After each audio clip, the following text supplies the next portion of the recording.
talk to me, but yeah. I think I'm Garrett Nelson.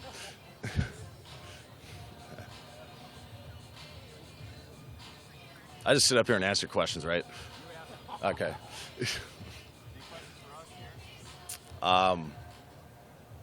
No, I mean, unless we want to get real deep, like favorite color or something. No. Okay.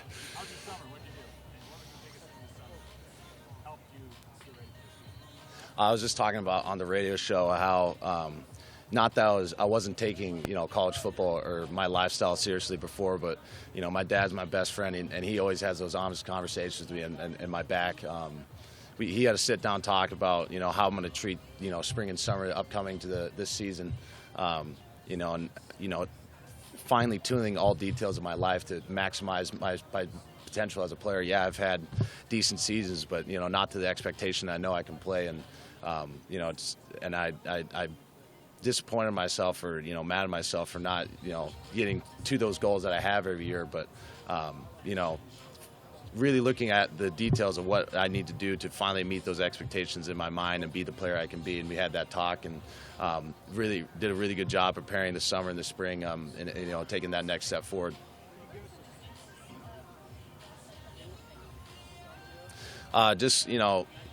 With diet or with training, with flexibility, of really fine tuning my pass rush, my speed, my explosiveness, being powerful in the weight room, opening my hips to be more flexible, be faster, and what I eat or how I sleep, or just mentally training myself to understand that confidence I have between my head is the biggest thing ever.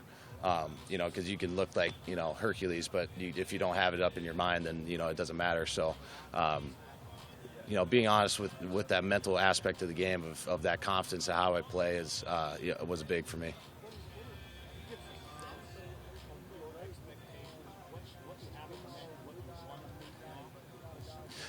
It really, we had a pretty solid defense and a pretty okay pass rush, but I want people when they watch, to see people just coming over the walls of offensive linemen. I want both of our rush ends to have double-digit sacks. I want our interior guys to just collapse pockets. I have these, envisionments and visualizations of me as a player doing that and our defense doing that. That's the expectation. That's what I want in my mind. I know I can be that player, and I want to be that player.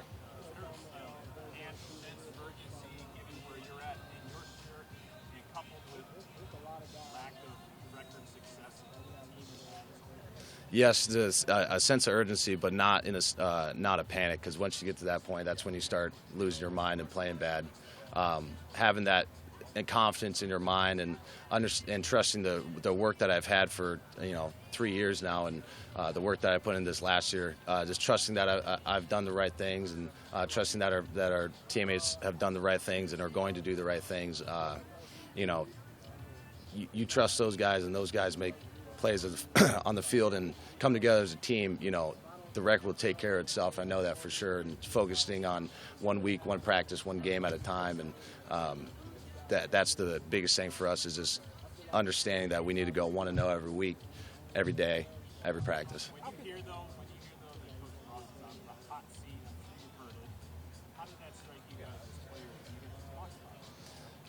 It fires me up. That guy's done more for anybody I've ever known. For us, the guy's a father figure to me. He's played here. He's done. He's brought a lot of success to this university. Like I said, he's a father figure. He's done everything for us, and for a guy that would give a shirt off your back for you, hearing those comments or people trash talking him on Twitter or whatever, it makes you mad as a player, because you get to see him every day and you get to be around him every day and understand what he does for you. I want to play as hard as I can for him. I want our defense and our team to play as hard as they can for him, and I think we have those guys.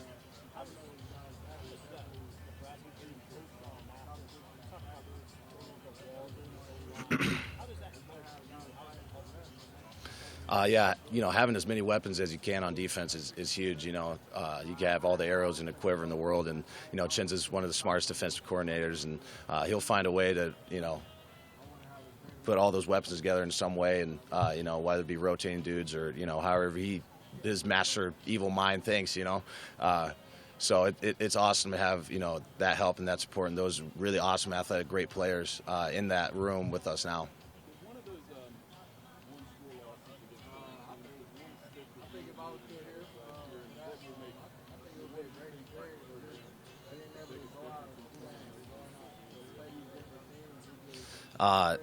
No, they all hurt the same, to be honest with you, because they all had the same feeling. One that I guess if stuck out a little bit was Michigan. As I felt like I played terribly and I could have played a ton better, and I didn't play to the expectation of my position coach and myself, and I felt like I let my teammates down in pretty much every aspect of that game. So for me personally, that one sticks out. But like you said, with those little details and the one-score games that we lost, just talking to them up on the stage and having those honest conversations with your teammates, and not in the sense of coming to them holding accountable from a place of hate, from a place of love, and understanding that if we want to truly accomplish what we want to accomplish and that our goal that we always say that we want to have, we got to have those hard, honest conversations. And, if you're not going up to that standard, you're not meeting expectations as a player, as a teammate, I got to come up to you and, either kick you in the butt and keep you going, or, have a sit down talk and understand why you're not meeting the standard, or why, we got to meet the standard every day. And I got to have a talk with you and just not let go by the wayside.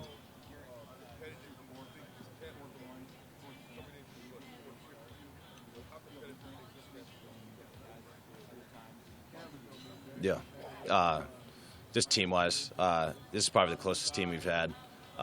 Everybody wants to play for each other. Nobody wants to let each other down. We understand our goals that we want to have, and not even just personally-wise, but as a team. Everybody knows. Everybody talks about the hot seat and what's on the line for the season and all that stuff.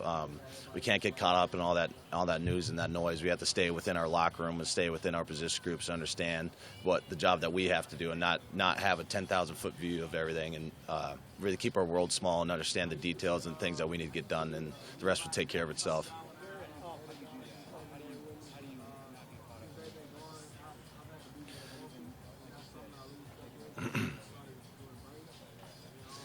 You got to talk to you guys as leaders on the team.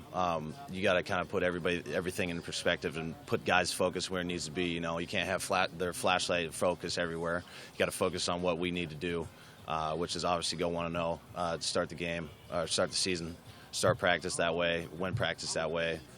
You can't miss a practice. You can't have a bad practice. In the Big Ten, in this league, especially in the position we're at right now, that just can't happen.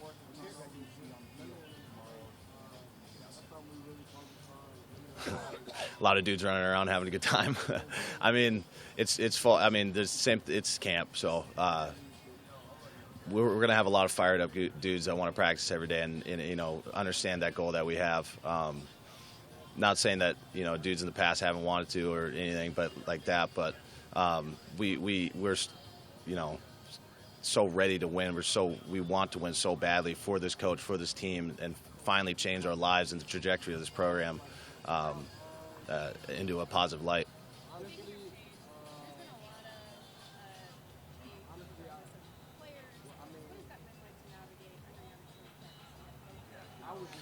The new coaches have fit in really well. I mean, they've brought a new energy and a new life to the program. The mindset, mostly, they're some of the best coaches in the country, and they're phenomenal. But just the mindset that they bring to the team and that offensive side has completely changed those guys. Being aggressive with their routes, they're running, being playmakers, and having that dog about you. They brought that mindset and that mentality into that side, and that's elevated us as a defense to want to beat them every day. And if we beat them every day, they want to keep coming back because that's the mindset and the mentality that they have. Garrett, what's it mean to be a black shirt? How long you got? Long enough? It means everything to me. It's my identity as a person. It's what I've known my whole life. You never quit on anything. You're the best teammate you can be. You give effort in everything you do, no matter if it's making your bed or brushing your teeth. It's how you go about everything you do. You do it with 100%. Do it with effort. You focus and you're passionate about it. It's an identity.